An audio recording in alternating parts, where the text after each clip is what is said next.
Bonjour les amis, Marc Maillot encore avec vous pour continuer notre analyse des 10 commandements. Nous sommes arrivés au 6e commandement, tu ne commettras pas de meurtre.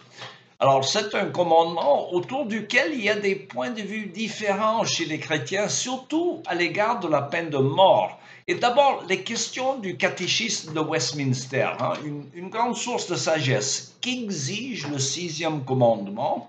Le 6e commandement exige d'entreprendre toute action légitime pour protéger notre propre vie et celle des autres.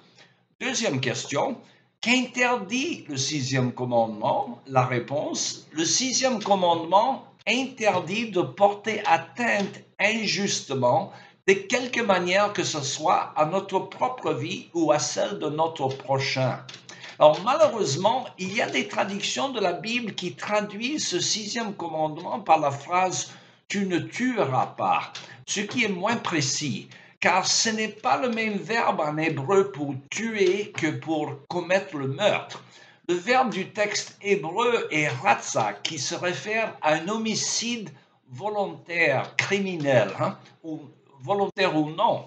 Et c'est donc mieux traduit « tu ne commettras pas de meurtre ».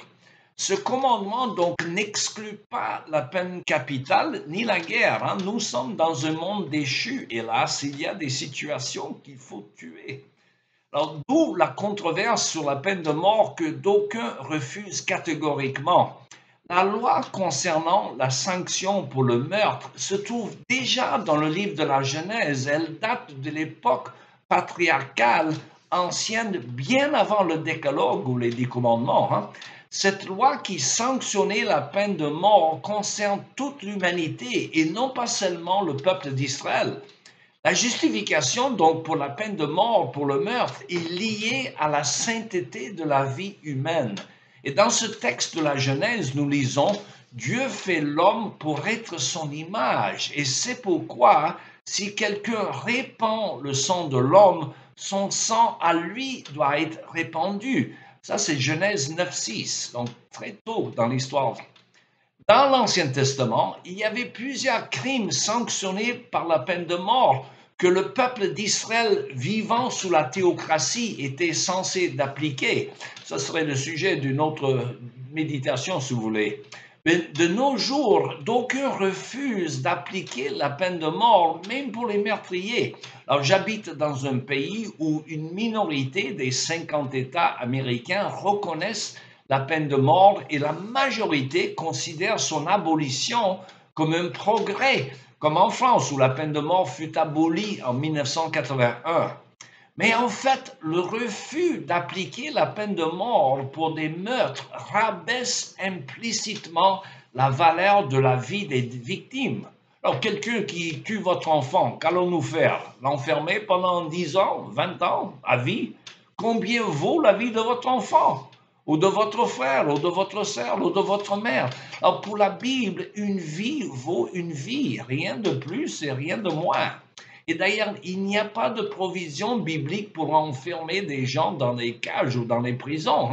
Il y avait 6 villes de refuge dans l'Israël ancienne où pouvait se réfugier quelqu'un qui aurait commis un homicide involontaire. Mais cela est encore une autre affaire. Mais pour le cas de meurtre, il fallait que l'accusé soit clairement coupable au-delà de tout doute raisonnable, selon l'expression. Mais ce n'est pas toujours le cas, et c'est pourquoi il faut acquitter l'accusé en cas de doute. Dieu s'en chargera plus tard s'il est vraiment coupable. Et d'ailleurs, il y avait des garde-fous contre la peine de mort injuste dans l'Ancien Testament, dont l'exigence que le coupable ou l'accusé soit reconnu par le témoignage d'au moins 2 personnes. Et je cite le livre de Deutéronome, « Personne ne devrait être exécuté sur la déposition d'un seul témoin. » Deutéronome 17.1.